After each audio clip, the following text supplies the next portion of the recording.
Guidance services at elementary level. The elementary or the junior secondary school guidance and counseling program should be child centered, preventive, and developmental.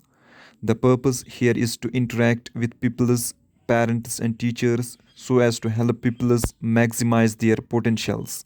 The program of guidance and counseling are intended to provide pupils with assistance in number first, understanding and developing a positive self-image. Number second, showing respect for the feelings of others.